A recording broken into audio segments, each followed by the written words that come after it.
don't think extension because it's more we need the microphone, Chair. Oh, yes, we need the microphone. Yes, please, yes. Thank you. That's it. I don't think that the extension is dominant. I think the cottage, it will, well, I think the cottage will be dominant, and it will be even more so because it's a modern extension. It will stand out as what it is, which is a lovely example, and that's the main reason. That's a bit, don't know how you put that into words. I'm sure officers will find a way. Councillor Whittam, would you like to add anything to that? Yeah, thank you, Chair. I think a lot of these are subjective. I certainly support what Councillor Bull has said on this, that the cottage itself will still remain the dominant part of the site. And I think the shielding offered by the hedging at the front, the oak tree, which is a lovely tree, will shield to a large degree, but even if it is seen, I don't think it will actually detract from the street view. So, and given that, you know, a young family, yeah, they need utility rooms and boot rooms. I'm just relearning that myself, as everybody knows. Thank you, Councillor Whittam. Councillor Bull, can I just go back to you? Councillor Whittam's given, you know, some indication. Are you content with what he has said? Yes. Thank you very much indeed. Marie, could you see whether you could summarise and give your advice whether we needed decision-making protocol, please? Thank you, members. So what I'm hearing from you is that on balance, when looking at the policies, and when you're looking at policies LP 17 and LP 36, when you're looking at the original building and the extension, on balance, when looking at the application in front of you, you feel that it does respect the original dwelling, that it isn't over dominant, and it does, it's suitably screened, and it does, on balance, reflect that setting. Okay, that's fine. And in that, it is a subjective matter that we would not be invoking. I don't believe we should be invoking the MIDA 2 protocol in this instance. Thank you, Marie. On that basis, there's no other members wishing to contribute at this point. So could I go into testing the committee's opinion? So the officer's recommendation was one of refusal, but it's been proposed as an approval by Councillor Bull and seconded by Councillor Whittam. Could I see a show of hands in favour of approval, please?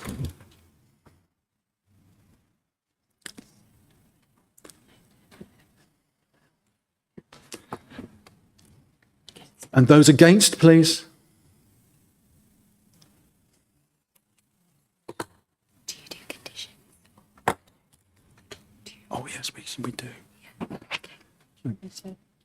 Just hold on. Do you want to do this? We'll do the conditions after.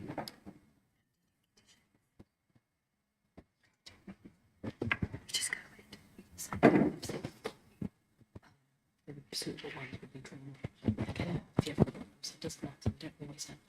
Okay. I'm just thinking about the materials. You can say you can do consultation. Okay, can I just bring in Marie, because I failed as chairman to address the conditions that would apply because it's a contrary decision. So Marie would just like to address the committee. Yes, thank you. And thank you, Chair. It's only to sort of set out that obviously conditions will need to be prepared, and standard conditions would apply in terms of specifying the approved plans, and obviously that would create certainty. In the interest of the character and appearance, and members have set this out in, I think it was Councillor London and Councillor Chester, on materials, that we would require the submission of materials that are proposed to be submitted as part of the extension, a tree protection plan, an ecological report to be submitted with the application that was picked up by Councillor Whittam. And any further conditions could be agreed if we could agree with the chair and vice chairs. Thank you, Marie, and sorry for that omission. We're not going to rerun the vote. Claire will now announce the decision of the committee.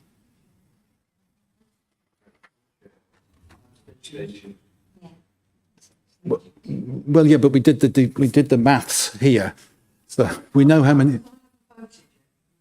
did vote, so therefore you're an abstention. You're in the. Pardon? You didn't vote, so therefore you're an abstention. Yeah. Yeah. We can count, yeah. Claire will announce that. Yeah. Thank you. Right, so that was 12 votes in favour, 1 vote against and 1 abstention. So the motion is carried and the application is approved. Thank you, Claire. Thank you very much indeed. Now, IT need to come into the room to do some adjustments.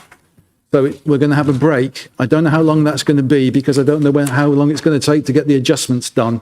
But take, yeah, okay, yeah.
So we're now going to listen to Adam present Unit 8 Swan Lane Business Park in Exning. So Adam, when you're ready, thank you. Thank you, Chair. Good morning, members. This application is at Unit 8 Swan Lane Business Park, Swan Lane, Exning. The application is for the change of use of a building from an office to an office and a public worship, which is a sui generis use. Now, this application is at Development Control Committee following the referral from delegation panel on the 3rd of June. And this was following the Parish Council having a contrary recommendation to the officer, which was approval. Also, I'd like to note that the reconsultation was sent on the 16th of July in regards to changing the description for the application. This change was more so to actually reflect the application more accurately. This did not actually result in a change to the proposal itself. And in regards to that reconsultation, we have received some representations from neighbouring properties which haven't been referred to in the committee reports.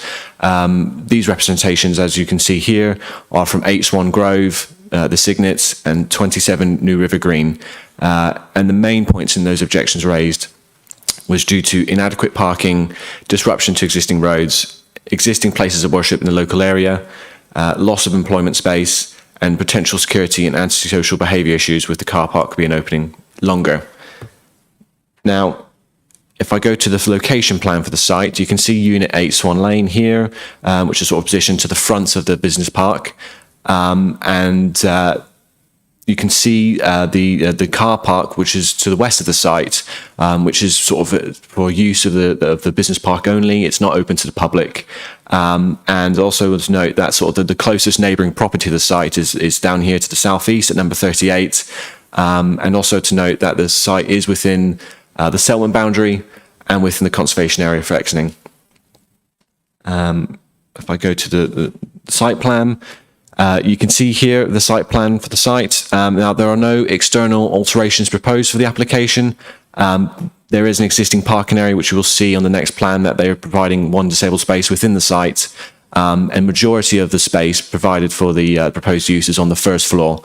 And so you can see here from the site plan, you can see the disabled space here. And that's the only change to the site. There's no external or interior alterations to the building itself to facilitate the change of use.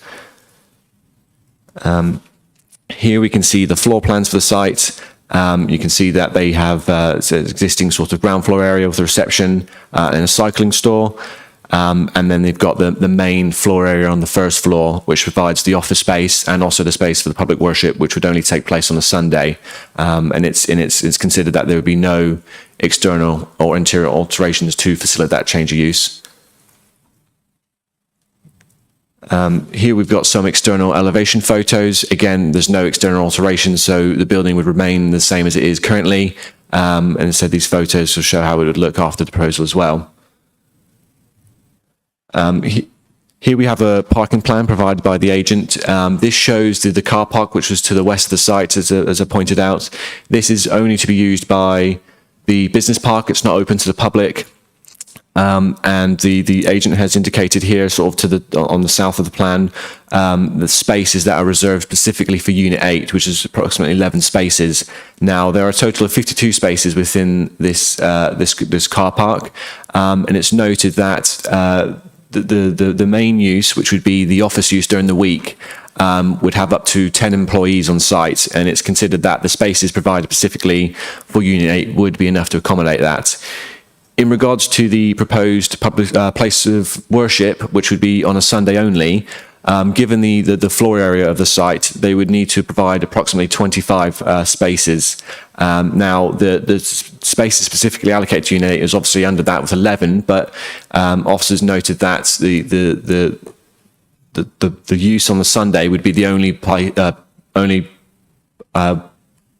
building in the business park to be used on a Sunday, so there would be more spaces available where typically there might be more demand during the week. And the agent has provided an email from the site owner giving the applicants permission to use that car park on a Sunday where it would usually be closed. So there would be more spaces available, and we consider that would meet the highway standards and also policy LP 44, which requires to provide adequate parking spaces. Now, here's a sort of extract from the design access statement provided by the agent. It gives a sort of a breakdown between the two uses, between the weekday and on the Sunday. As you can see here, the office will be used for administration purposes to support the church, and would approximately have about 10 employees, and that would operate between 10 and 3 on a Monday to Friday. And on the Sunday would be the only day that the sort of the congregation and the worship would take place, and that would take place between the hours of 9:30 and 2. They've also provided sort of a breakdown between the times, with sort of live music being played for approximately half an hour between 10:30 and 11 a.m. As I said, given the use of the church only being on a Sunday, officers were satisfied that the parking available on the site, and we have photos provided by the agent which shows the parking availability on a Sunday would be enough to sort of provide for that and address any concerns that were raised by the parish council and neighbours. Here's just some photos of the site. You can see here's the sort of the front of the building from within the business park, and you can see the existing car parking space provided within the site, which would be enough to accommodate the disabled space as required by the county council parking standards. Here's just a close-up photo of that parking area.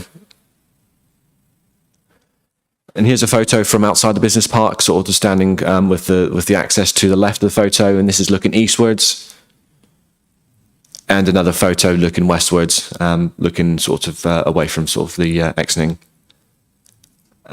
This is a photo again from inside the business park. This is stood directly in front of the Unit 8, looking towards the car parking area to the west. And you can see here they're roughly situated where in front of this trees. And here's some actual photos of the car park itself. So these were taken during the week. You can see there are obviously vehicles there existing already, but there are still plenty of available spaces. And you can see here the specific spaces allocated to Unit 8 here there are sort of more spaces still available to provide that. 11 spaces. And again, just more photos of the car park. Now, these photos were provided by the agent. These were taken on the 27th of July, which is a Sunday. And it shows that there are a sufficient number of spaces available. There's only one car in the car park. I don't know whether that's the agent's car or not, but that would be more than enough to accommodate those 25 spaces that are required for that use on a Sunday for the purposes of public worship. Here's another photo from the 27th. And here's some photos taken on the 3rd of August to give you an idea of sort of different Sundays. And again, there's plenty of spaces available to provide car parking on the Sunday. Now, if we move on to the sort of representations, so we had a representation from Exning Parish Council on the 19th of June, 2024, and that was for an objection. And the points they raised was that the proposal would harm the amenity of nearby properties, the car park is not fit for purpose, and the location is not suitable for a place of worship. In regards to neighbouring representations, we've received 6 objections from 4 neighbouring properties. And I've summarised their objections below, which is the car park's not suitable for use due to lack of available spaces, potential security issues with the car park being used on Sundays. There are existing churches in the local area and there's no need for an additional church. Impact on the existing highway through parking demand and pressures, impact on neighbouring properties from noise, and loss of an existing employment use. Now, in regards to consultations, we received a response from the County Council Highway Authority, who raised no objections to the parking areas, and they're satisfied, subject to conditions, for the parking areas to be provided and retained, and the cycle storage details to be submitted prior to the use of the building. The private sector health and housing team also had no objections, subject to a condition for the use on Sundays for the place of worship only, and also to limit noise levels in regards to live music being played. We've also received a representation from Economic Development, and their comments in regards to Swan Lane Business Park being an existing employment use, and they would want to resist the loss of an employment site as per policy LP24. However, we don't consider it to be loss of employment site, given that it still will retain its office use on the weekdays. So we would say that they don't have an objection in regards to that. Now, just to summarise the comments made within the officer report, a market assessment was submitted with the application that demonstrates that genuine attempts have been made to sell and let the site in its current use, and no suitable alternative employment uses would likely be found for a foreseeable future, and that would be for a period of approximately 2 years. I believe it's from 2022 to 2024. However, we officers considered that the employment function during the week would still remain, and as such it wouldn't be loss of an employment site, given that they would have up to 10 employees on the site to support the church through administration functions, and that would occur during the weekdays, Monday to Friday. In regards to the parking concerns, the County Council highway standards require places of worship to provide 25 car parking spaces based on the floor area, which is about approximately 250 square metres. The plan submitted, the parking plan, shows that there are specific 11 spaces provided for Unit 8 specifically, but there are a further 41 spaces within the car park, and from the photo provided by the agents, it shows that there'd be more than enough to provide the 25 spaces in total. And as such, we believe that it would accord with policy LP44. In regards to the amenity concerns raised, the site is located within an existing business park, which consists of existing commercial and industrial uses and is positioned away from the boundary of any residential properties, with the closest being approximately 50 metres southeast of the site, which we saw in the location plan. And the proposed public worship would only have their main congregations on a Sunday between the hours of 9:30 and 2 p.m. And also, as mentioned, the private sector health and housing team are satisfied that the proposal would not result in an adverse impact on amenity of neighbouring occupants. Therefore, we'd also consider it to be in accordance with policies SP4 and LP7 in regards to residential amenity.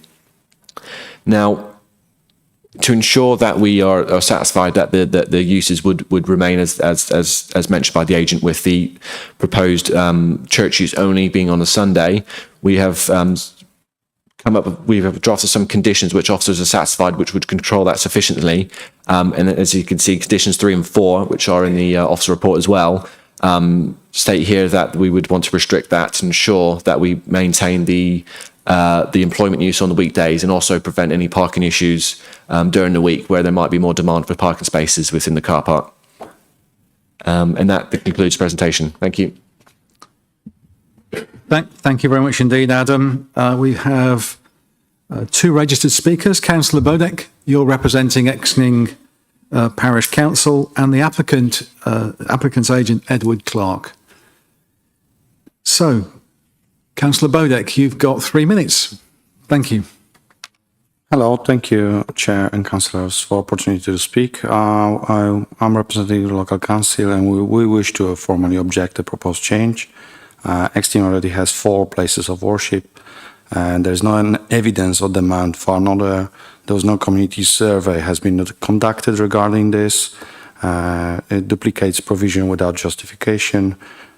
Place of worship won't create job opportunities. Usually churches, they employ their own people, not the local people. This site part is an active industrial estate. It's not designed or regulated for public gatherings. The proposed parkings on the weekdays for the 10 employees might not be sufficient. Overflow parking might spill into nearby businesses, causing disruption, congestion, and blocking access. The presence of the forklifts and lorries operating at times raise serious concerns about safety, especially with pedestrians, families, and visiting sites. Any minibus would be only worsen this, potentially blocking access for emergency vehicles. Public pedestrian safety is also at risk in this environment. And this change threatens current quiet periods enjoyed by residents, especially on the weekends when, for the safety and of the place, the main gates usually are closed during the weekend. It's very inactive for the weekends. That provides valuable respite from the noise and movement of the working week.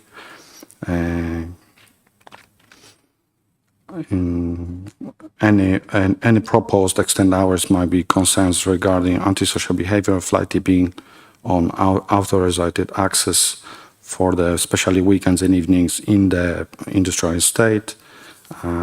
The application relies on flexible use E-class, which allows significant changes that happen without proper public oversight, undermines the transparency, who can control, and community involvement, and especially that's in central village location.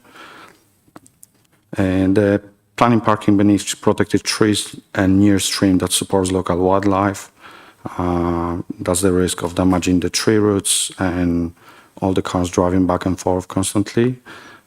Finally, I must stress this application appears to be driven by parties external to the village with no clear benefit to the local community.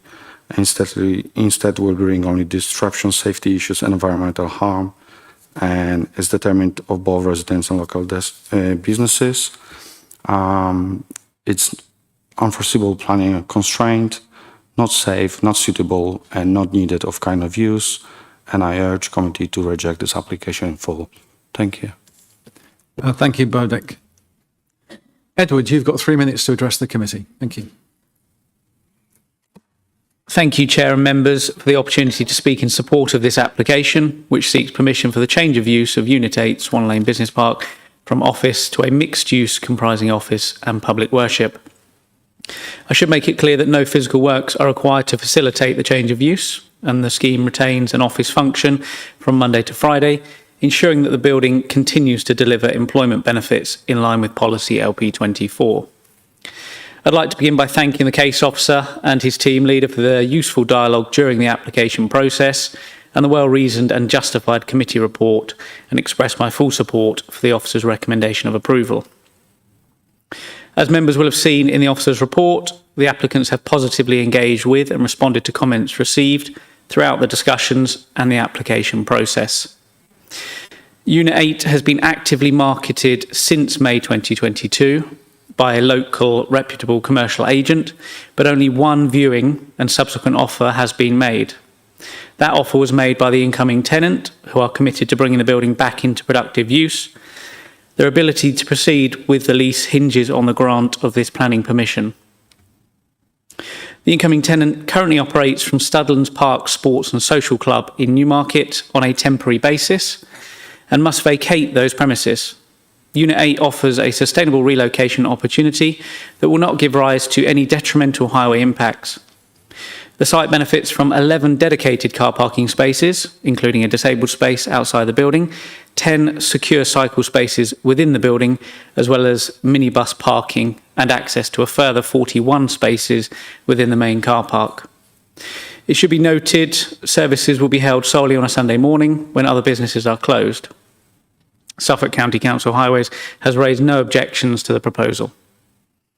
The proposed hours of public worship are tightly restricted to Sunday mornings only, with worship and praise restricted to 30 minutes.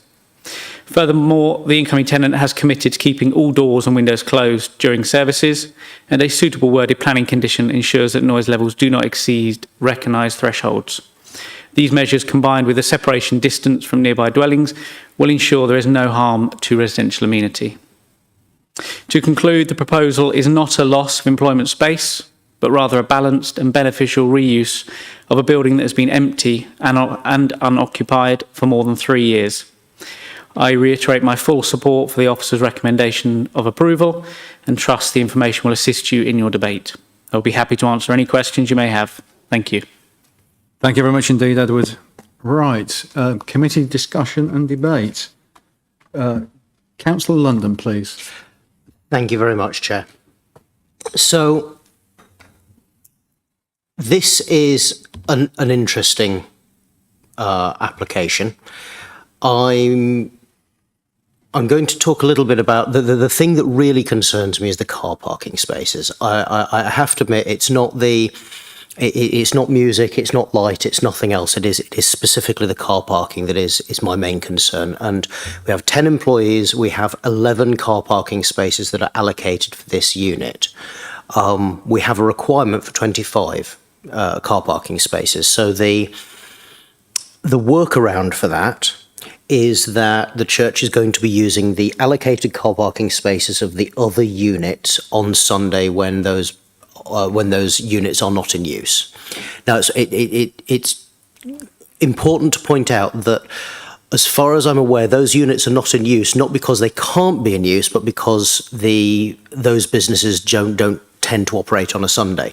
There are other units that have a separate access on the industrial estate that do operate at the weekend, and therefore don't necessarily use that car park because they've got their own access. And I know that the company that runs the entire industrial estate tends to put those units that need to have weekend access into those units that are out there. But there's nothing, as far as I'm aware, physically stopping the existing other businesses from using the spaces that are allocated to them on a Sunday. So that's my first concern. Can this application actually condition those other businesses to not use their allocated spaces on a Sunday? I see the images of the car park that were pulled up. I won't comment other than to say, personally, I live in the village. I've never seen the car park that empty myself. And then I'd also like to just confirm, we've got the conditions that the church won't hold public activities during the week. Obviously, that is something that a lot of churches do, and I'd just like to understand exactly how enforceable that condition is. Are we actually able to enforce a condition on a church saying, no, you're not allowed to do these extra activities during the week? One of the main reasons why I am concerned about the car parking is, and this is from their website, that they are planning on planting churches in various different communities. And this is not a statement on that fact, this is just on the car parking, but because that within 5 minutes driving distance of every town and city in developed countries, that is showing to me that this is something that they are expecting is going to generate that traffic coming from existing communities into the new communities that they are moving into, and therefore that they will be fully using the expected car parking spaces, which is why I think it's important. Thank you, Councillor London. Councillor Bull, please. My concern relates to the loss of employment use, and I note economic development are concerned about that.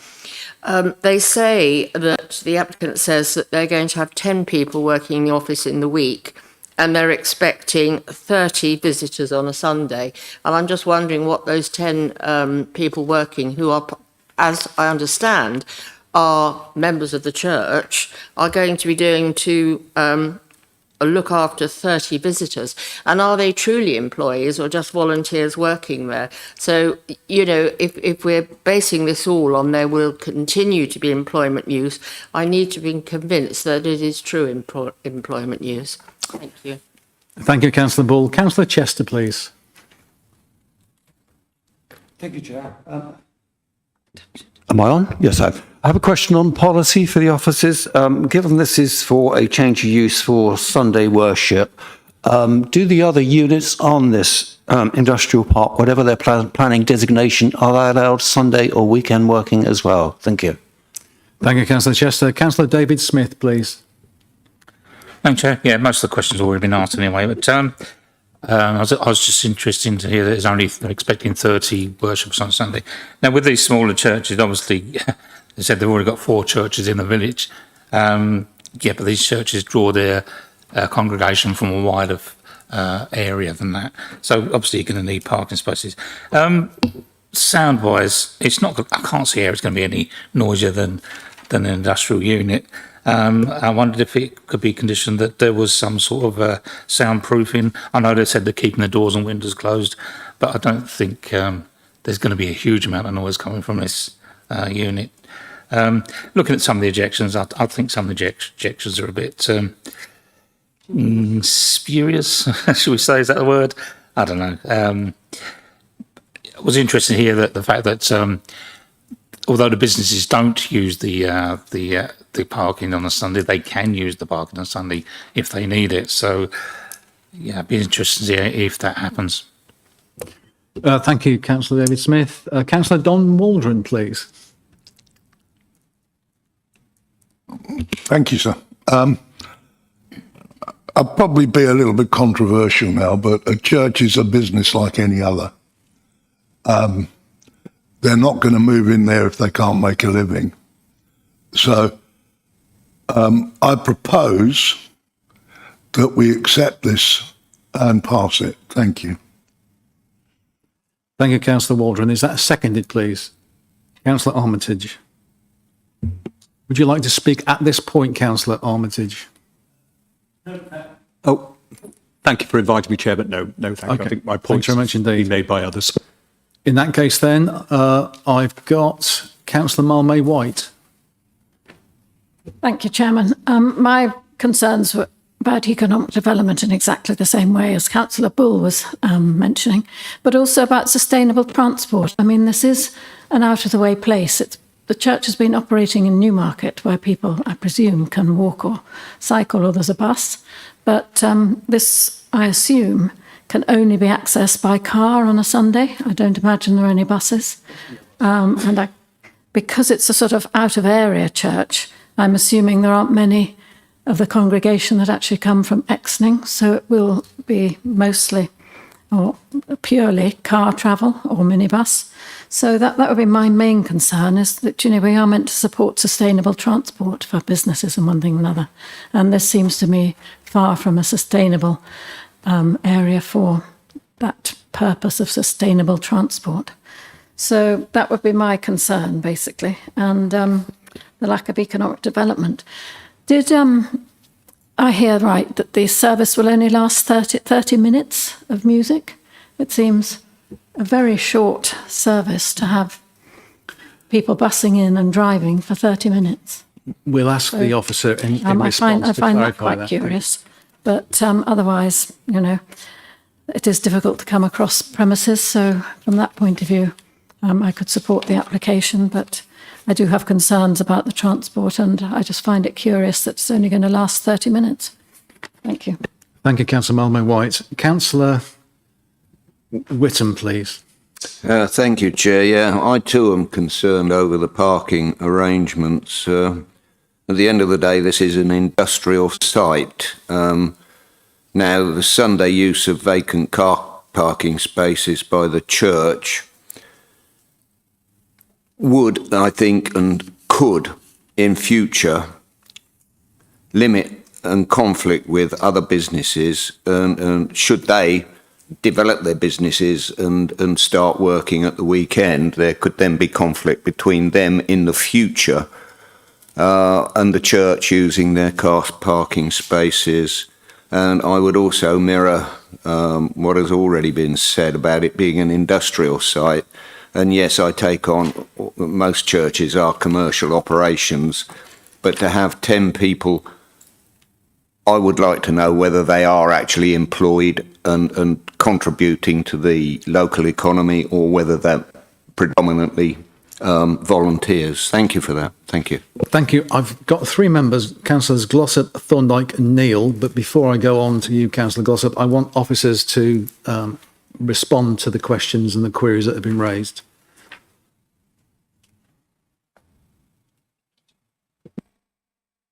Thank you, Chair. In regards to the sort of main points raised, one of those being sort of the concern about the car park and the use on the Sunday, I believe it's there's not a lot of information in regards to the current hours of use for this for the whole business park. So I can't say for certain if other businesses have the ability to use it on a Sunday. But based on the photographs provided by the agent and on site visits, we were confident that there would be enough spaces available to provide that 25 spaces for the public worship use. As I said, the photos on the weekday showed that there were still ample spaces available, and there is obviously a reduced demand for parking on the Sunday. So the county council and officers were satisfied that would be enough to provide that. In regards to the issue about sustainable transport, the site does provide 10 spaces for 10 spaces for a cycle store, and as I said, the county council were satisfied that it would be sufficient. Now, of course, it might be that there would be more of a reliance on vehicles to get access to the site. But as I said, given that the car park available, officers were satisfied that there would be sufficient space on site to provide that.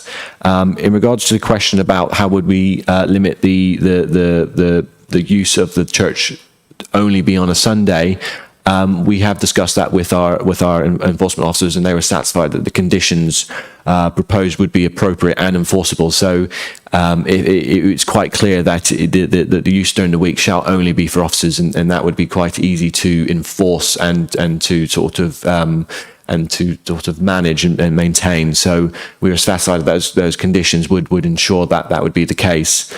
In regards to the loss of an employment use. Now, we don't obviously have the details exactly in regards to employment activities, but we have been told by the agent and in the design access statement and through sort of correspondence that it would help to assist the function of the church through admin purposes, and we do accept that 10 employees would be a genuine office use to help assist the church use. In regards to the question about the service only being 30 minutes, I think that's in regards to the live music being played, so that the service would operate between 9:30 and 2. But we have discussed potential conditions, and it wouldn't be reasonable just to limit the music being 30 minutes. But we thought that a condition limiting noise levels from the site would be sufficient in that case. So in regards to the service, that would be from 9:30 a.m. to 2 p.m. on a Sunday. In regards to music, we couldn't reasonably restrict that to only be 30 minutes, but we would be satisfied with a noise level condition instead. I think, is there any more conditions I missed? Okay, thank you. Thank you, Adam. Right. Councillor Glossop, please. Thank you. I think it was said that this has been marketed for 18 months without anyone apart from this application. So we have to consider that because we don't want empty units.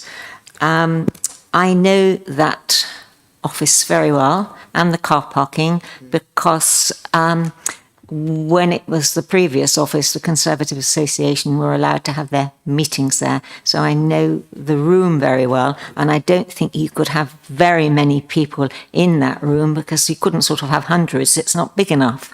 I'm talking about car parking. The car park was very busy Monday to Friday. Yes, very busy. And then talking about music, we have to remember we've got churches all over West Suffolk and in villages, and no one says that they should be restricted to the music they play. So I can't worry about the music and the noise. And so if it's going to be employment use Monday to Friday, I think that there isn't really a problem. Thank you. Thank you, Councillor Glossop. Councillor Thorndyke, please. Thank you. In the officer's initial bit, he said the music will be restricted to 30 minutes. Condition 7 relates to 15 minutes. Maybe I'm not tying it together right, but it does seem an awful long time on a church not to have music. So can we have some clarification of how long the music will be, maximum? And does the noise level apply to the whole time or just 15 minutes of that? Thank you. Thank you, Councillor Thorndyke. Right, Councillor Neil, then I've got Councillor Whittam and then Councillor London. Councillor Neil, please. Thank you, Chair. I'll go along with what everybody said, really. The parking does seem to be an issue, but there's an assumption that each individual that attends a church is going to be coming by themselves in a car. The impact on that car parking area probably won't be as severe as perhaps what we're considering it might be. And I'm leaning towards supporting the application. Thank you. Thank you, Councillor Neil. So, Councillor Whittam, please. I beg your pardon. Thank you, Chair. Yeah. Sorry, Adam, you didn't really address my query in there. It might be okay at the moment in time, but we have, and we all know, business growth and development is at the moment in this country quite depressed. But in the future, other businesses on that site could develop and then want to work at the weekends. And they could be limited by the parking that has been granted to the church in doing so. There we are. Thank you. Thank you, Councillor Whittam. Councillor London, please. Thank you very much, Chair. I'm also not convinced by the workaround for the lack of parking that's allocated. There is a motion that's going forwards. I won't be voting for that motion. But if it does go through, I think we'll need to condition having signs up so that we can tell people that if they are not a member of the church, they can't park in that car park. And we'd need to make sure that there are signs for allocated parking for the church in that area. I think that's very reasonable, considering the fact that the rules state we need 25 parking spaces, and they are not satisfying that condition. So if we're sort of squinting at it, looking at it sideways, and going, oh well, they can borrow these other businesses allocated parking over the weekend, that we need to make absolutely certain that those other businesses are not going to use it. And I will say that there are a number of businesses on that site that have work vans. There's a smokehouse that has work vans. There's a company that does light manufacturing. They have delivery vans.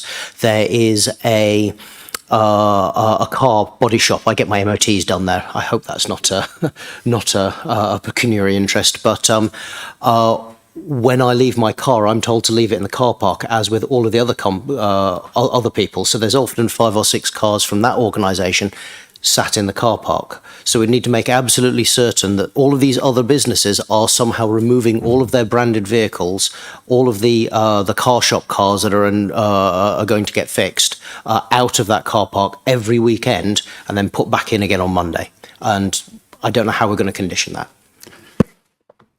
It's a very interesting question. I think there are 2 things here. One is officers will comment on whether it's appropriate for signage, and the other one is, even if they think it is, I'd have to ask Councillor Waldron and Councillor Armitage if they agreed with it to support their proposal. So I've got Councillor Ball, then I'm going to go back to officers, and then maybe they'll address that issue. Thank you, Carol. Yeah, I find this quite... I know the place well, as Councillor Glossop. I really don't think that car parking will be a problem. And I am taken by I can't remember who said, it is a business. So there is, I suppose, you could consider it. It is being used for economic development. One thing, actually, it is upstairs, the main offices. I don't think there's any mention of disability access if it's a public place of public worship. Thank you. Thank you, Councillor Ball. So can I go back to officers to respond, Adam and Marie, if as appropriate? Thank you. In regards to the question about the hours of music being played, as I said, the design access statement, as you can see here, did mention it would be for a period of 30 minutes. Now, having spoken to enforcement officers, we can't reasonably condition a time frame for music being played. In regards to condition 7, that was written in regards to a noise level over a 15-minute period. So you'd have to measure it over 15 minutes, and if it's over that, that would not accord with that condition. It doesn't say it can only be for 15 minutes. So if it's for a longer period, it would only be for that measurement rather than the actual amount being played. So we couldn't reasonably condition a time limit in regards to music, but we were satisfied that that condition would help limit any potential impacts in regards to noise levels coming from music or any other sources of noise. In regards to Councillor Whittam's question about the potential future uses of the car park, I think we can only really consider what the application currently. In regards to potential future uses, we'd obviously we can't really assess that under this application. But currently we were satisfied with the arrangement, and also I believe in regards to whether or not we could have a condition or a way to enforce the car park being clear.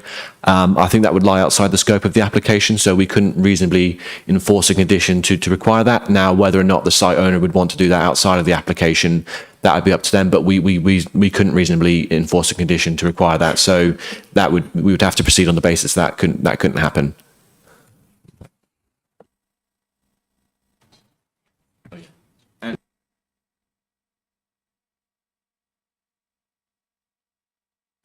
There we go.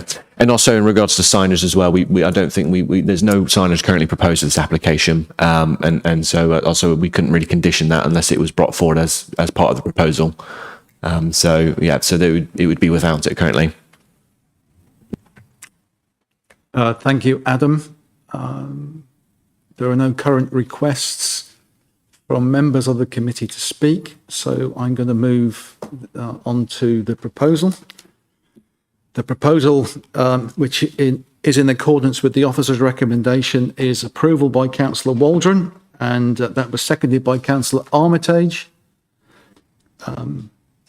without any additional conditions being asked of you. Could I see a show of hands in favour, please, of approval?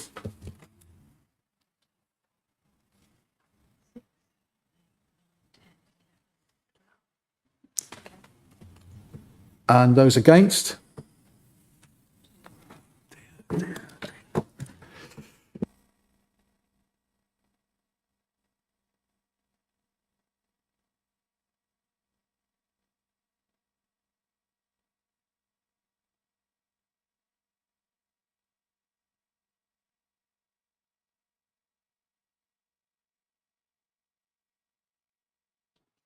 Thank you. Right, so where were we? Yeah, that's 12 votes in favour, 2 votes against, motion is carried, and the application is approved. Thank you very much indeed, Claire. Thank you for that. Thank you very much indeed. Thank you. Thank you, Adam.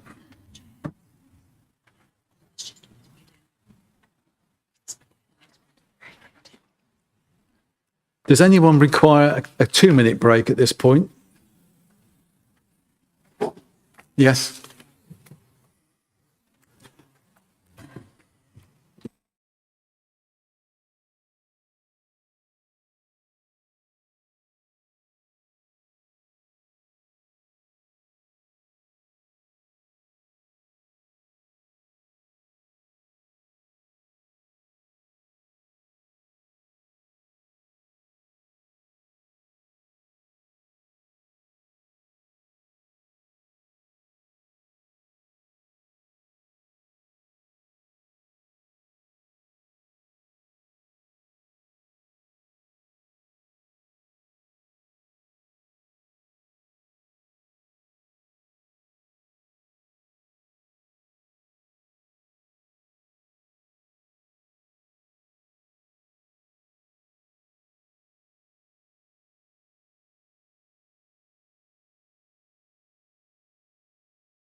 Now all assembled. Councillor Armitage has left, so don't worry about that. We are going to deal with now a West Suffolk Council depot at Oldham Road application. And Connor, over to you. Thank you.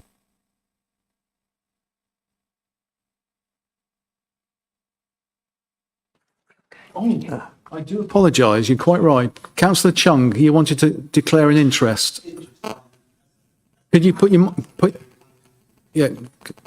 Very kind councillor, you know. You did. That's right. My apologies, Patrick. All right, thank you. No, okay. Yes. Claire will respond because you did speak to her earlier. Thank you, Councillor Chung, for declaring that in the interest of openness and transparency. And from what you've said, and provided you have an open mind, I don't see that precludes you from taking part in the debate or the vote. Okay. So, Connor, once you go red. There we go. Over to you. Thank you very much. So yes, the application before you seeks planning permission for the refurbishment of an existing baling shed, the demolition of some external structures, and then the replacement perimeter fencing. As Councillor Smith has said, the application is submitted on behalf of West Suffolk Council, hence why it's before you today, and the application is recommended for approval. I'm sure most of you will be aware of the site context, but for everyone's benefit, this site is situated in between Olding Road to the south and then Western Way to the north. Of course, West Suffolk House is just off the screen to the east, with Asda B&M to the west. Two plans before you now. So the first one on the left-hand side showing the building itself, so the baling shed, and then the hashed areas showing the structures which are proposed to be demolished.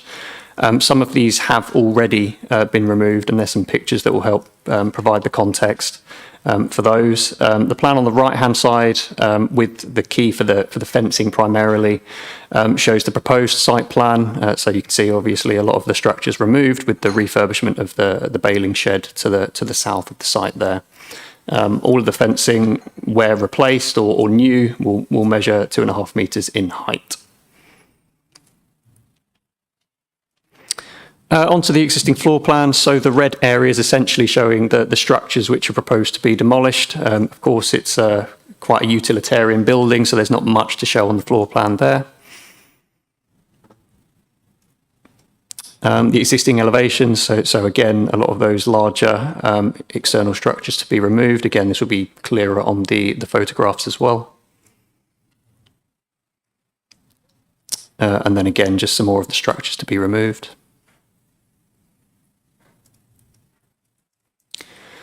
Onto the proposed floor plan. So, of course, we've got what will be a pretty rectangular building with all those structures removed. You can see the sort of fenestration changes proposed there. So the personnel doors, the roller shutter doors, and then what will be a partition in between the buildings, so 2 separate areas to be used. Onto the proposed roof plan. So not much to show here other than solar panels that will be installed, and then 6 roof lights as well. Onto the elevations. So the materials are explained in the committee report and also on the screen there. So again, the recladding, the colours to be used, primarily a grey.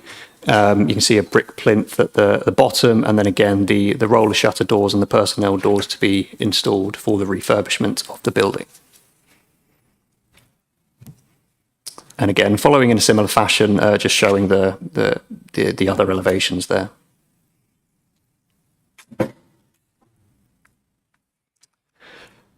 So these images are provided within the supporting statement. So just a summary of the buildings to be demolished. So, I mean, for example, the structures attached to the shed itself are still in situ, but others such as the canopy, for example, some more of the external structures have already been demolished. Moving on to some photographs. So this is from the southern entrance on Olding Road, just to give some site context. So the wider depot, just sort of centrally to the right of your screen there. The baling shed itself, pretty central. So again, it gives an indication as to the structures that will be removed. Now looking east along Olding Road, so the skate park just off screen on the left-hand side there. And towards the entrance again, so again, you can see some of the demolition works that have already occurred. So this was from my site visit a couple of months ago. But like I said, members may have noted from the site that the canopy, most prominent from Western Way, has been demolished. And again, just a screenshot from Google Street View showing what it did look like previously, but obviously it's been demolished now. Onto the officer comments. So the application does propose the demolition of those external structures and the refurbishment of the baling shed with those fenestration changes. Previously used, of course, in conjunction with West Suffolk Council's depot. The proposed works will improve the structural integrity and visual appearance of the unit while supporting its eventual reuse. Of course, planning permission may be needed and required for any change of use that comes forward. And any proposal would need to accord with the relevant policies, but that is not material to the consideration of this proposal. Ecological mitigation and enhancement measures are detailed within the supporting statements and will be conditioned. A landscaping scheme has also been conditioned, which will follow the conclusion of groundwater contamination results, which will then inform such soft landscaping scheme coming forward. No objections are raised by the consultees, subject to the conditions as detailed on pages 70 to 72. The proposal therefore complies with the relevant policies of the West Suffolk Local Plan, as listed on pages 65 to 66, and is therefore recommended for approval. Thank you. Thank you very much indeed, Connor. And we have one registered speaker, and that's Oliver Loughton from West Suffolk Council. You're the applicant. And may I just say, we're always delighted when an officer from West Suffolk Council comes to support applications at the committee. So thank you for taking the trouble to attend. You've got 3 minutes, Oliver.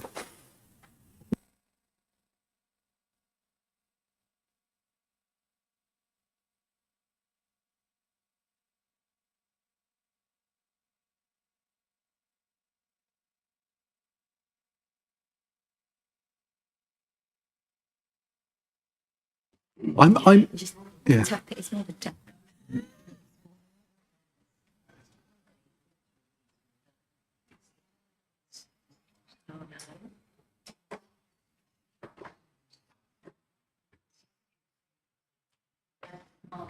That's it. You can speak into it now, Oliver.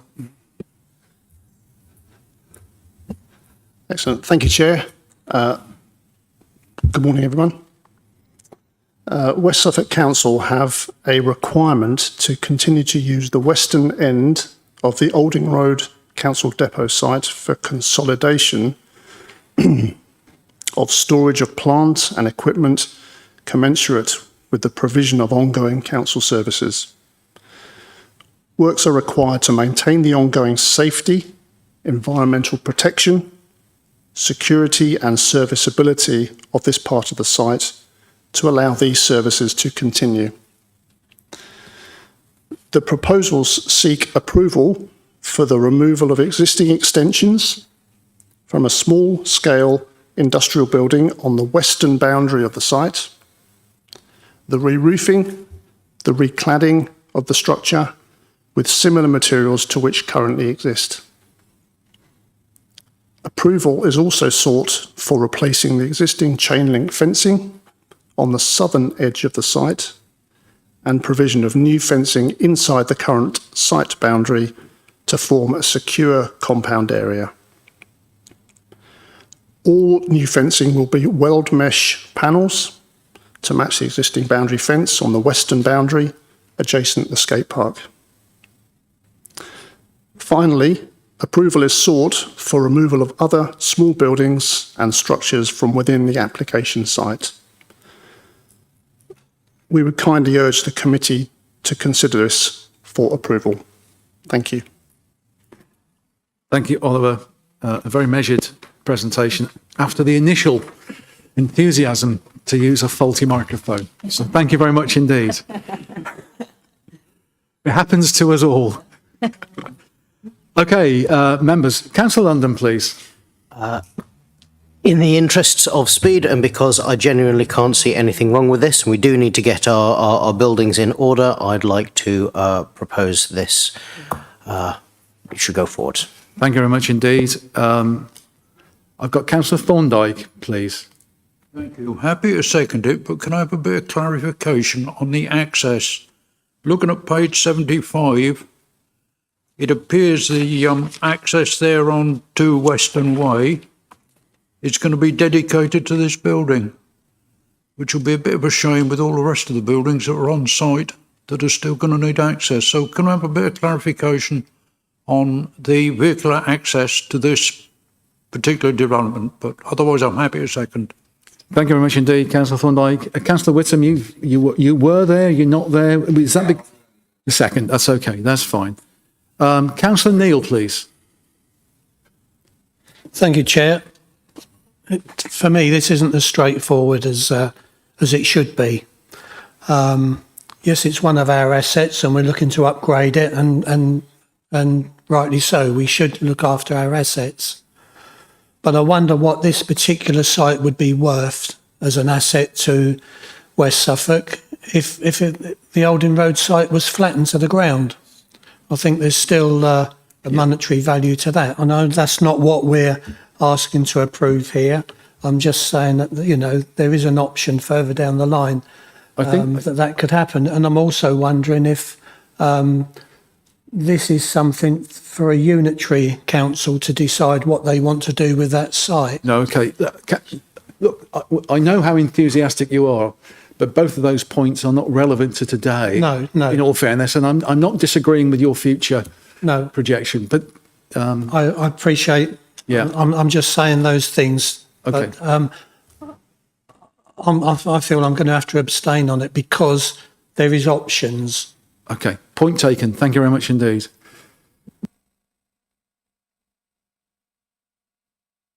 Sorry, there's no other members. So is there anything to respond to? Oh, yes, the access that Councillor Thorndyke raised. Okay. Yes, so as far as I'm aware, the access to the north is to remain.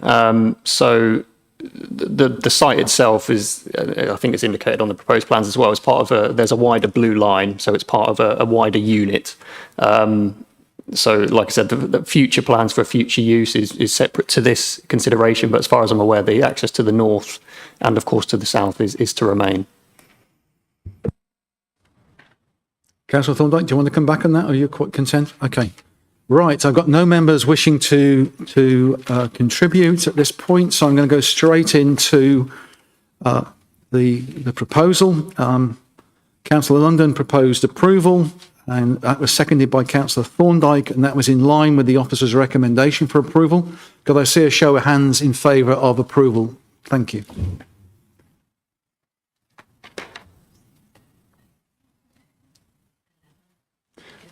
Those against?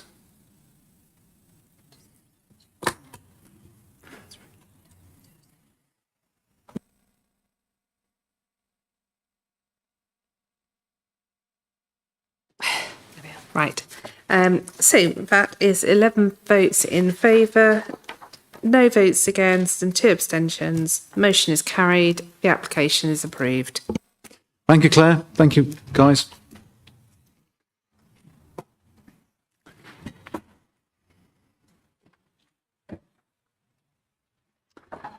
Members, whilst Savannah is just setting up, she's going to be with us for item 8 and item 9. Each item has 2 aspects to it. One is the full application and one is an advertisement application. They're going to be taken separately.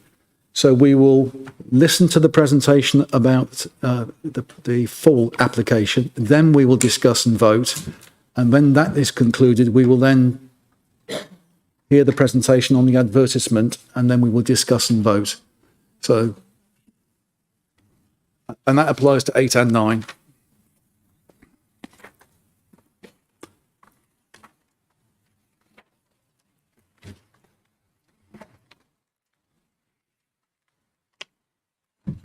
Savannah, when you're ready then.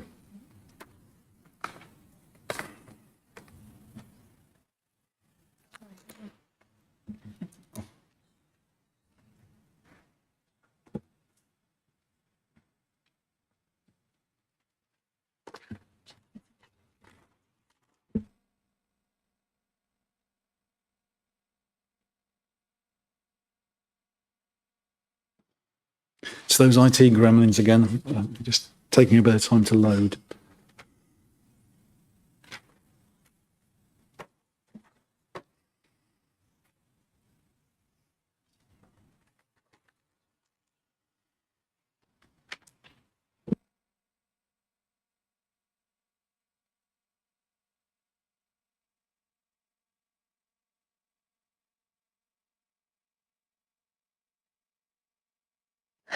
So this application is a full planning application at the former swimming pool site in Mildenhall. It seeks planning permission for the construction of a multi-use games area play zone with associated lighting, landscaping and a footpath link. I'll be referring to the multi-use games area as a MUGA throughout the presentation. I just feel like that's easier.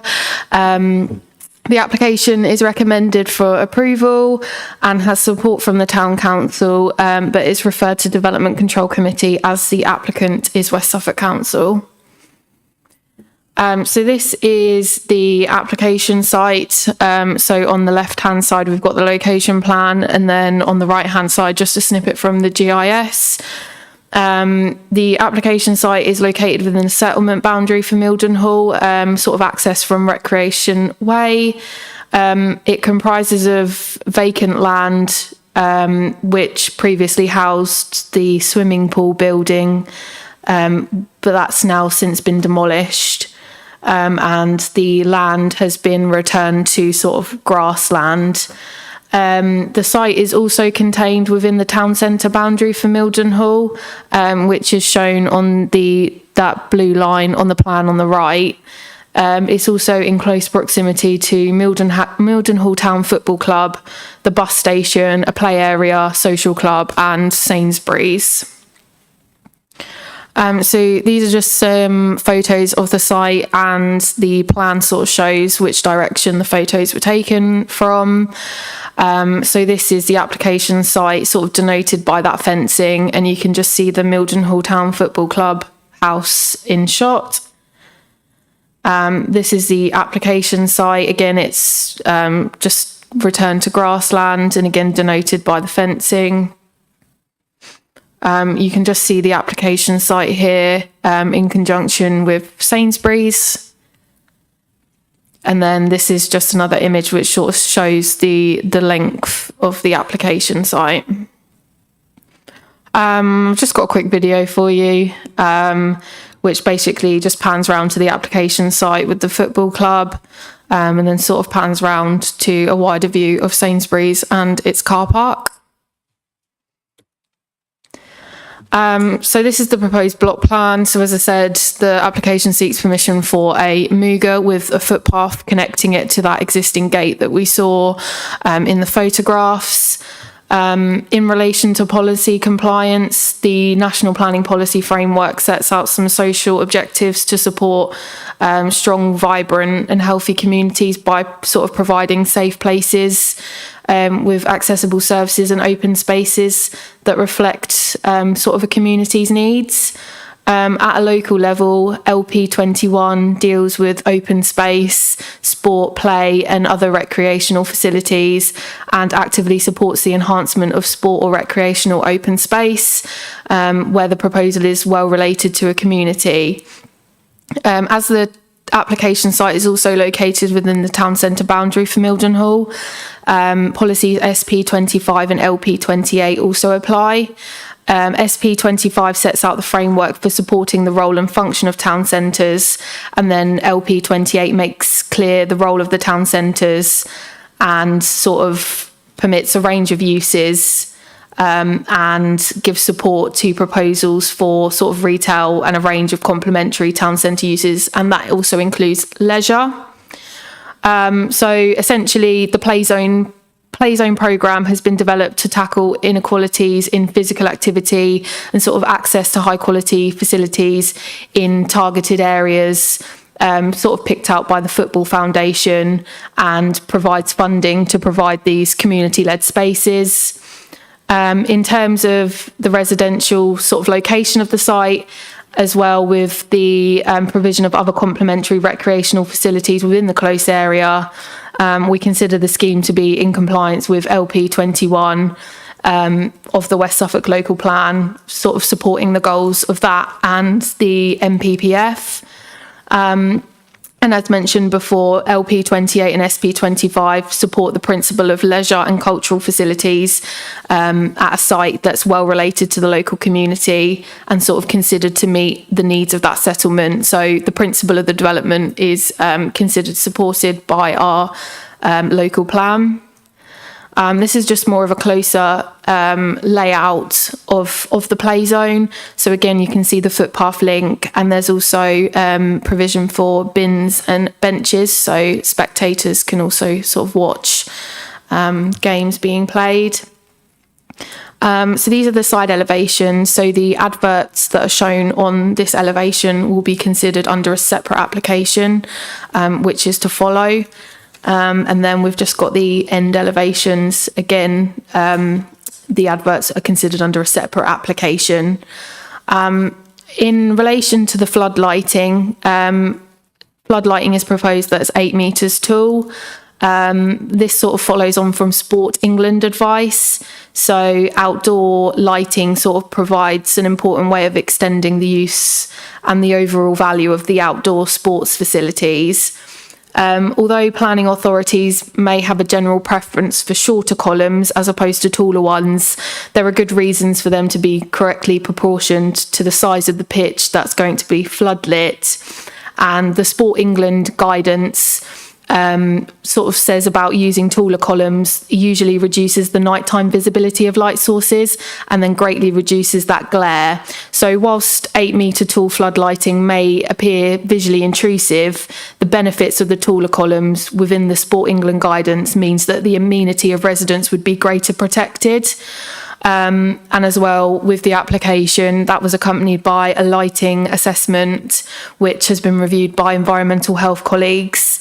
And lighting can sort of adequately be dealt with via condition, which sort of forms part of this application. In relation to sort of noise impacts, the scheme has been accompanied by a noise impact assessment, which again has been reviewed by environmental health. Again, that's been confirmed acceptable subject to some conditions relating to the submission of a noise management plan and the hours of operation of the pitch. The site is located approximately 50 metres from neighbouring dwellings at King Street, and then we've got other properties, sort of Kingfisher Way and St Mary's Close. But there are sort of the intervening buildings and structures such as the play area, Sainsbury's, the football club, that sort of help mitigate that impact. And again, because of where the site is located, sort of noise is expected to arise from the existing football club. You've got the social club and sort of other public areas.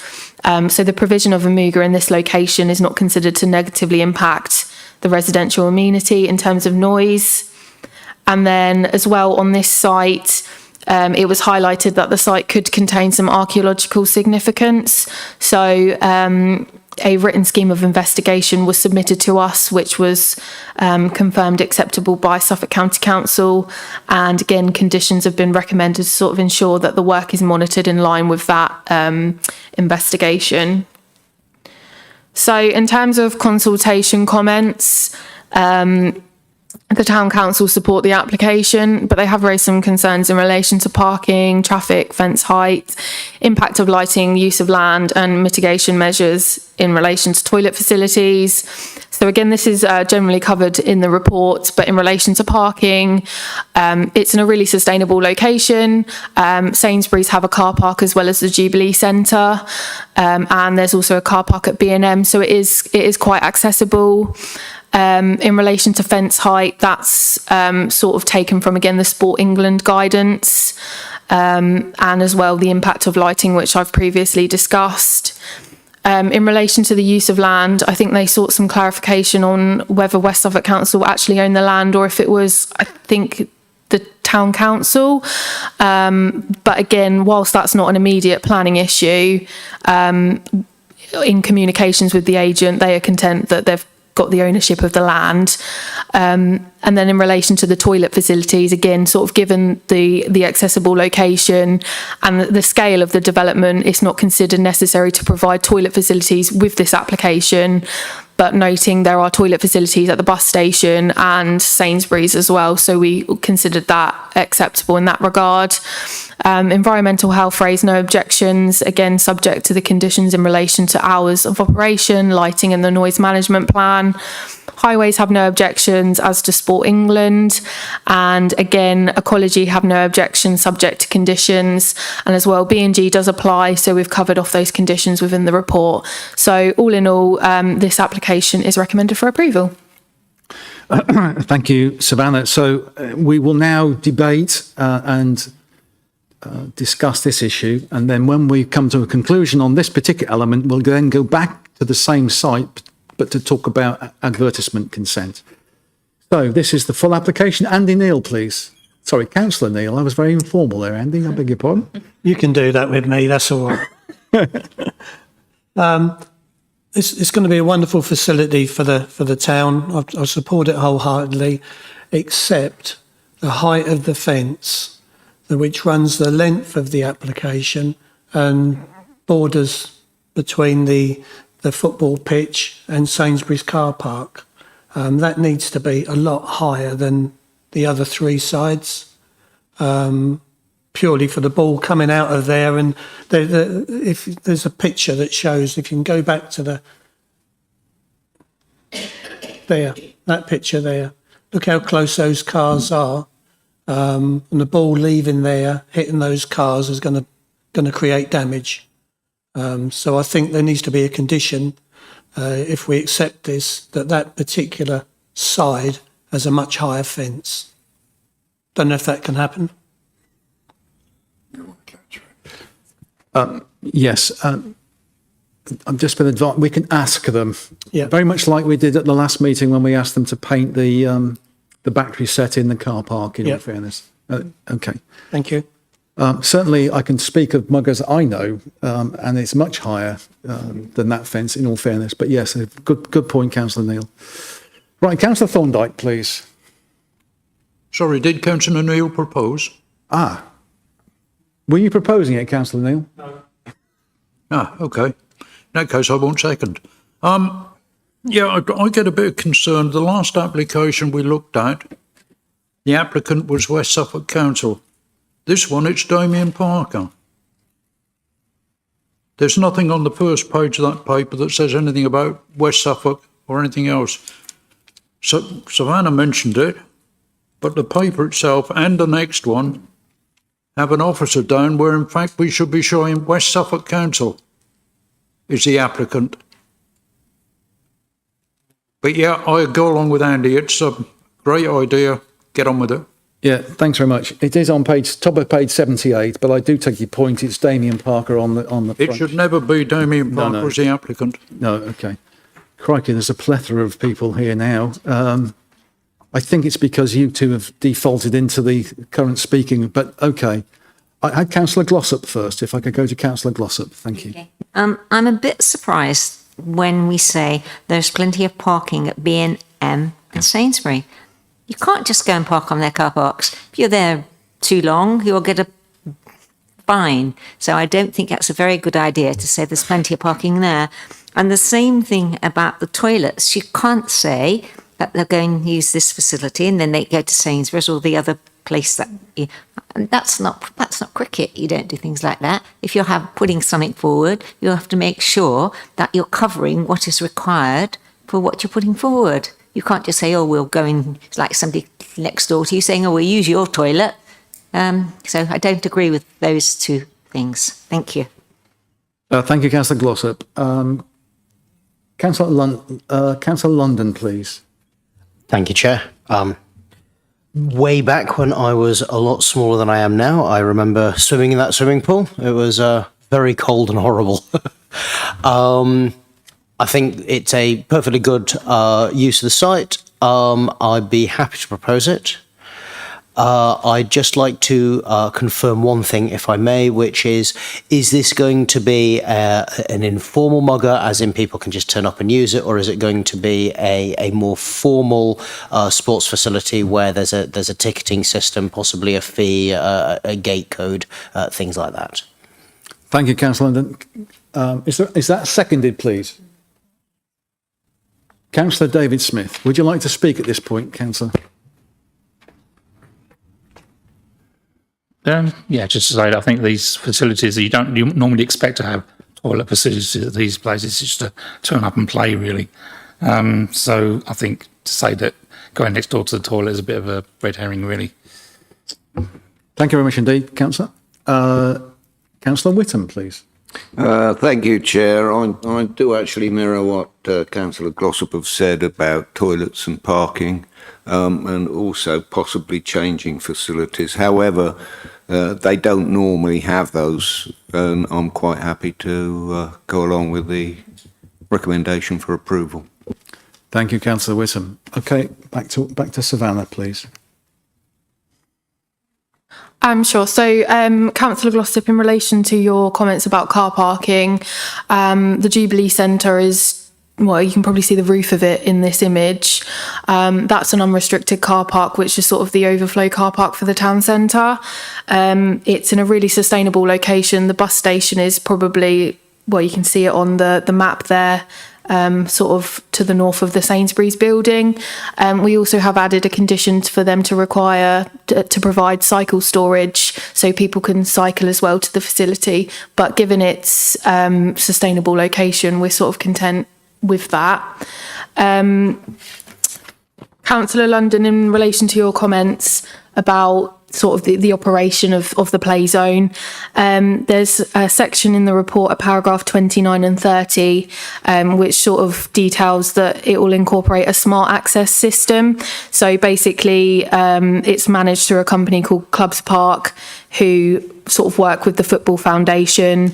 You basically book a slot, you get a PIN code, and that's how you enter the Muga. And then they can also set social activities, so you don't have to book. That time is set aside for anyone just to sort of come and play. I think that's everything. Thank you, Savannah. Oh, Councillor Neil. Thank you, Chair. If you can go back a couple of slides that show the actual gate for the entrance. Go back one more. Okay. Partially in shot there is part of a memorial garden. If the entrance was at the bottom of it would have been better than being by a memorial garden. The kids will be turning up, chucking the bikes down. You know, it would be better if it was down the bottom, and that is where the Jubilee car park is. So, you know, you'd have your parking and your entrance at the other end of the facility. But I don't know if that can be changed. Thank you. Thank you for that, Councillor Neil. Yeah, unfortunately, we're not debating that, are we? We are debating what we've got in front of us. So, but a point well made. Councillor Waldron, please. Thank you, Chair.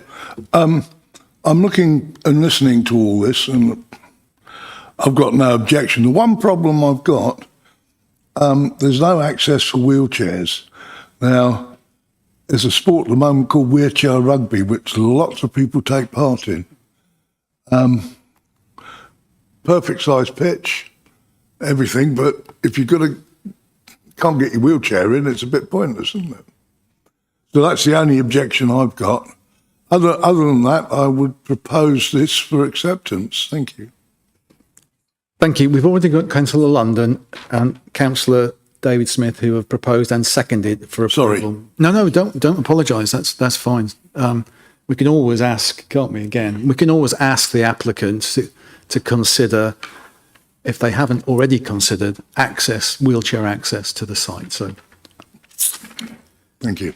Okay, I'm going to move now to part one. So we will test where we are with the committee. So the full application, which is recommended for approval by the officer, is proposed by Councillor London and seconded by Councillor Smith. Could I see a show of hands in favour?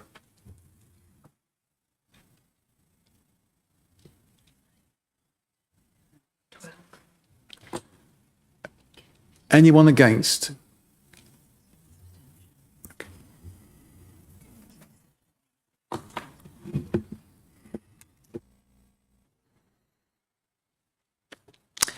So just to confirm, this is the outcome of the votes in respect to the full planning application. There are 12 votes in favour and 1 abstention. Motion is carried and the application is approved. Thank you, Claire. So we'll move swiftly on to the you know, there's a word that you say and you don't quite, you sort of lose it. Advertisement consent, I think, is this next part of this agenda item, which is at the same site. So over to you, Savannah. This is the advertisement consent application for the non-illuminated vinyl advertising banners. Again, West Suffolk Council application. So these are the elevations. So you can see the banners on here. The National Planning Policy Framework states that the quality and character of places can suffer when advertisements are poorly cited and designed, and then they should be sort of subject to that control in the interests of amenity and public safety. At local level, we've got LP 32, which looks at the advertisements as well, and that sort of states that any adverts proposed should preserve or enhance the character and appearance of the building or location to which it forms part of and the street scene, and also not impacting the amenity and public safety of an area. And again, these are the elevations that you would have seen with the full application. And then here are some details of basically what the banners will be advertising. So it will be the Play Zone logo with some information on how to play, so how to book a slot, and then the Premier League, England football, and UK government as their sort of the backing behind the programmes. This is an example that was submitted with the application in another location of what the advertisements could look like. And then also another one there. So in relation to public safety, the banners are to be non-illuminated, and as such, the Highways Authority have no objections to the scheme. The banners will include the Premier League logo, England football, as well as the UK government logo. As I said, they are sort of backing the schemes. There will also be the large banner which informs users of how to book and access the courts. And then the smaller banners will be placed on the end elevations and side elevations, whilst the larger how to play banner will be on the side elevation as well. They're relatively small in scale and considered necessary to inform the users of how to use the pitch and obviously the relevant sponsors of the scheme. As such, the Town Council support the application and Highways have no objections, and officers are content that the vinyl banners will not adversely impact the amenity of users of the site, as well as neighbouring dwellings, and as well the visual amenity will not be widely impacted, noting the non-illuminated nature of the vinyl banners and their scale. So all in all, officers are content that the scheme complies with LP 32 of the West Suffolk Local Plan, as well as paragraph 141 of the NPPF, and is recommended for approval. Thanks. Excuse me. Thank you, Savannah. And you will have noted from my previous comments to Oliver Loughton how pleased I was and the committee is to see officers of West Suffolk supporting their application. I would say here we've got 2 applications. One is still to come, obviously, and we haven't got officer support. So, you know, again, we've got no registered speakers here on this application. So I think I would be quite content if the minutes showed that I was disappointed in the lack of officer support, because it's always good to, you know, to actually hear from the individual officers in terms of their enthusiasm and commitment to the application. Nevertheless, end of my lecture. So, Andy Neal, please. Councillor Neal. It's because you've got that T-shirt on, Andy. Yeah. Thanks, Chair. Yeah, I think it all looks good and everything, but I'm going back to my old hobby horse about the height of the fence, because then those banners that are on display will be slightly out of reach of antisocial behaviour, let's say. So if the fence was a little bit higher and they was a little bit presented a little bit higher, I think there'd be an advantage in that. That's all. Thank you. Thank you, Councillor Neil. Councillor Bull, please. Thank you, Chair. Just a very quick question. Does the application actually specify the exact number of these adverts that are going up and the placement of them? Thank you.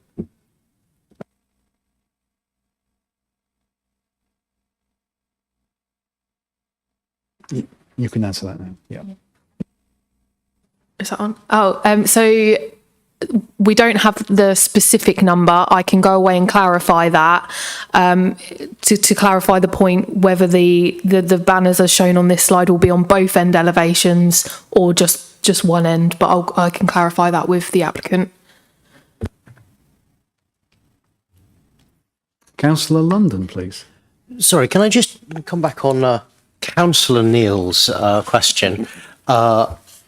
Surely the existing fencing is around the site, but there will be the large fencing around the actual mugger itself, and these are going on the mugger fencing rather than the site boundary fencing. Is that correct?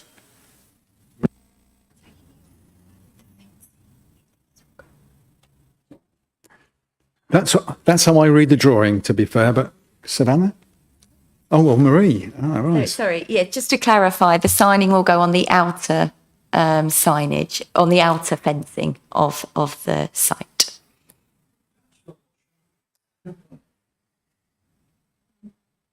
So the 3 metre high fence, so the highest of the fencing is where the banners will be. So that's the internal fencing rather than the site boundary fencing. It's not the red line boundary fencing, it's the fencing around the actual sports area. It's not the red line around the application site, but it is the fencing of the sports area itself. Thank you. Thank you, Councillor London. Right, there's no one else wishing to speak on this at the moment, but I'm still waiting for a proposer and seconder. Yeah, Councillor London, Councillor Thorndyke. Yeah.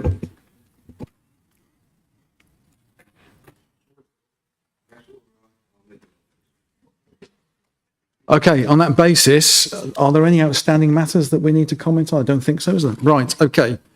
Councillor London has proposed and Councillor Thorndyke seconded to approve the advertisement consent in line with the officer's recommendation. Can I see a show of hands in favour, please?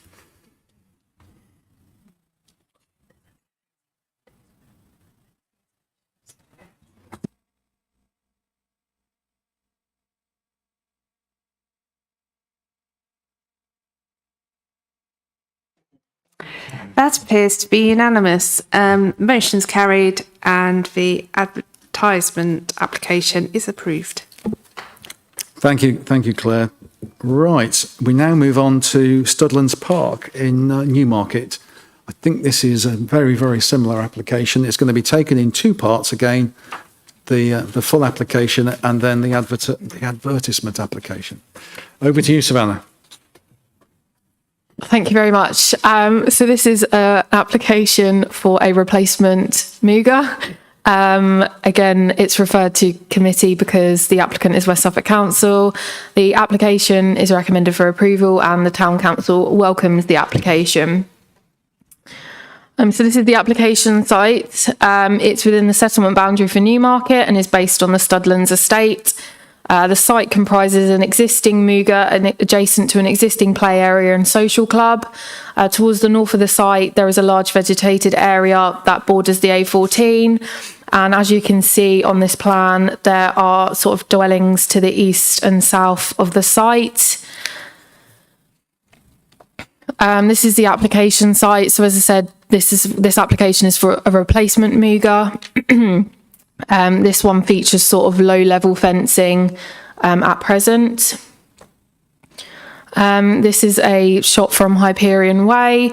So as a result of the proposal, there'll be a footpath link from the Muga to that footpath that you can see in that image. And then this is just sort of existing facilities in the area, such as the play equipment and the social club. And then I've just got a quick video for you. So this is from Hyperion Way, sort of panning round to the existing Muga. And then you've got the bus stop there, and there'll be the footpath link joining to that footpath. So this is the proposed block plan. In terms of the MPPF, it will be the same principles that we've just discussed in relation to the previous application. So about the objectives to support that strong, vibrant and healthy community. In Newmarket, they've got the neighbourhood plan, and NKT 11 of that plan states that proposals for either the provision or enhancement of amenity, sport or recreational open space, which would result in the loss of the existing amenity space, would be determined on the basis that the policy approach is set out within DM42. But obviously since then we've had the adoption of the West Suffolk local plan, so DM42 has been superseded by LP21. And as mentioned in the previous application, LP21 does cover replacement facilities. And again, that's the same sort of principles in relation to sort of considering the needs of a settlement and sort of providing the open space and sports facility that's of quality. And essentially, this site is within a residential location. You've also got the complementary facilities such as the social club and play area. So all in all, officers consider this scheme in compliance with LP21 and the objectives of the MPPF. This is a clear review of the proposed layout. So again, you can see the footpath link joining to that existing footpath with the bus shelter on that plan as well. And again, this scheme incorporates benches and bins for spectators. Same elevations as previously.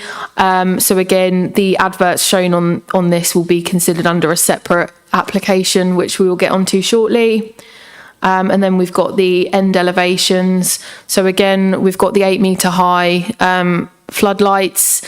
Same principles apply from the Mildenhall application in the terms that the Sport England guidance recommends taller floodlights to sort of reduce glare on residents. And again, sort of noise considerations have been considered via the submission of a noise impact assessment. And obviously in this case, we've got an existing Muga on site already. This will generally sit in the same area. I think it will be slightly larger than what's existing. But again, lighting can be adequately controlled via condition. And as well, we've got the conditions in relation to the submission of a noise management plan, hours of operation and lighting. In terms of consultation comments, the Town Council welcomes the application and voices no objections. Again, environmental health raised no objections subject to conditions, as well as highway, Sports England and ecology. And the application is recommended for approval. Thank you. Thank you, Savannah. And as I referred to earlier, there are no registered speakers for this one. And when you think of the effort that our planning officers actually put into the preparation of these applications for the committee, I think that's very sad. Right, committee debate. Councillor Thorndyke, please. Thank you, Chair. Same comments as previous one. And echo your comments. I think that comment should come from the whole committee that maybe, they may object to what I'm saying, but basically the lack of officer here tends to me to indicate that they expect us to be rubber stamped straight through and all the rest of it. And I think that's bad news.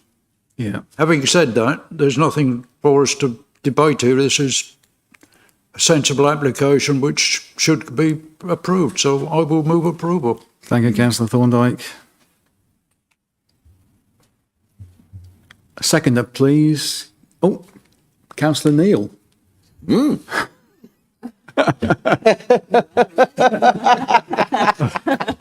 Yes. Shocked.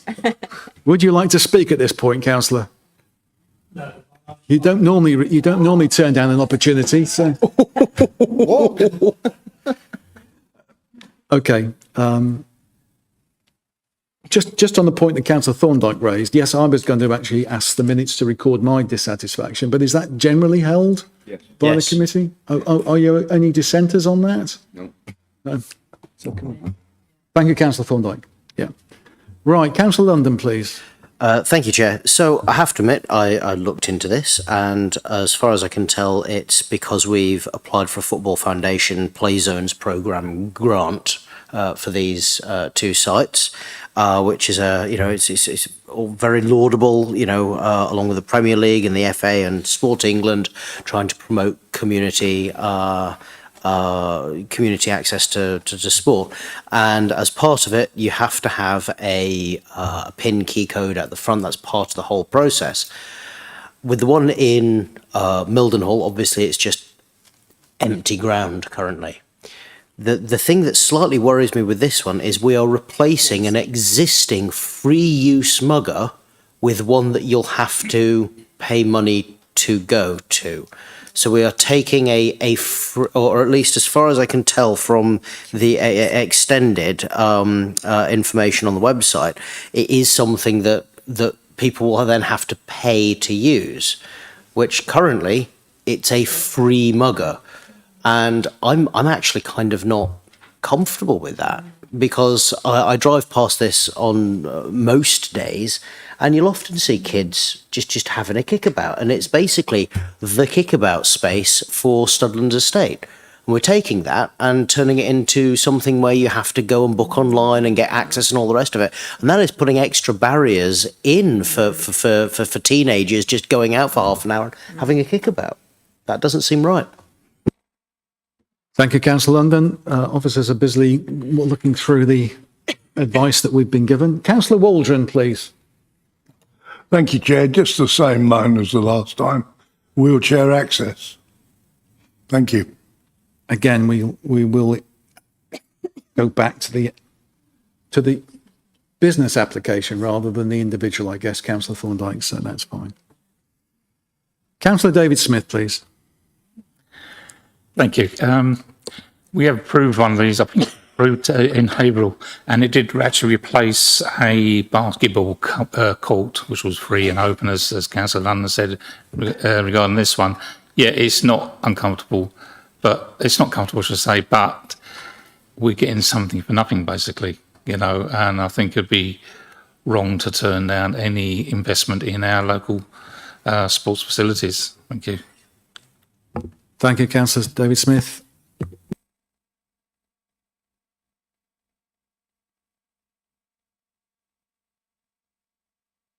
Of the comments made by Councillor London, I think we'd have to seek some clarification from the applicant around how the facility works, whether you are required to pay, or is it a booking system in order to ensure safety, access and equal time amongst all of those that are interested. So that's something that we would need to look at and clarify.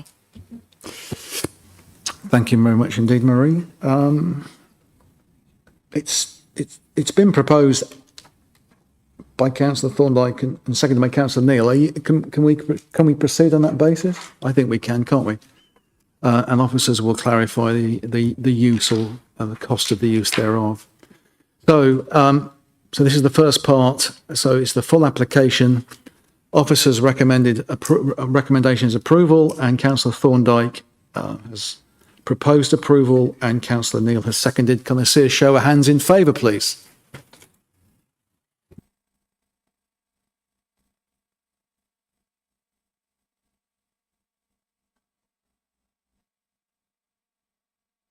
Can I say against? You can hear me? Councillor London, yeah. Thank you.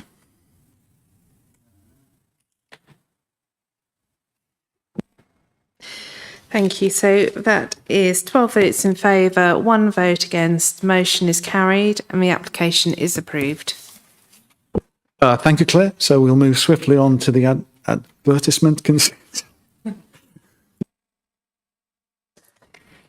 Thanks again. So this is the sort of adjoining advertisement consent application for the non-illuminated vinyl banners. Same principles as before, really. With advertisement consent applications, we can only consider public safety and amenity. These are the elevations as the same as previously. And again, they will consist of the how to play, how to book, and the sort of sponsors behind the programme. And again, just some examples of ones that have been placed elsewhere. So again, same principles as before, really. They're non-illuminated. The Highways Authority have no objections to the scheme. So on that basis, we're happy to conclude that they won't impact upon the public safety or amenity. And again, the Town Council voiced no objections to the application, as do Highways. And given their non-illuminated nature, we're content that no harm to public safety or amenity will arise, which means the schemes comply with paragraph 141 of the NPPF and LP 32 of the West Suffolk Local Plan, and the application is recommended for approval. Thank you. Thank you very much indeed, Savannah. So any comments, committee, or can we just go straight to a proposal and a seconder, please? Councillor Thorndyke. Propose. Quite happy. And is that a seconder? Did you want to say anything at this point? Okay. So.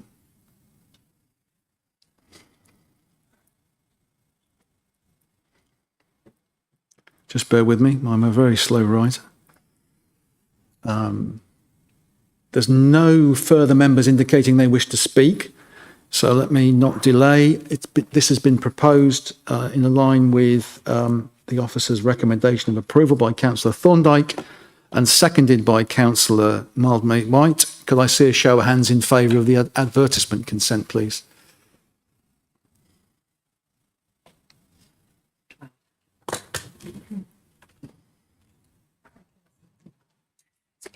Those against?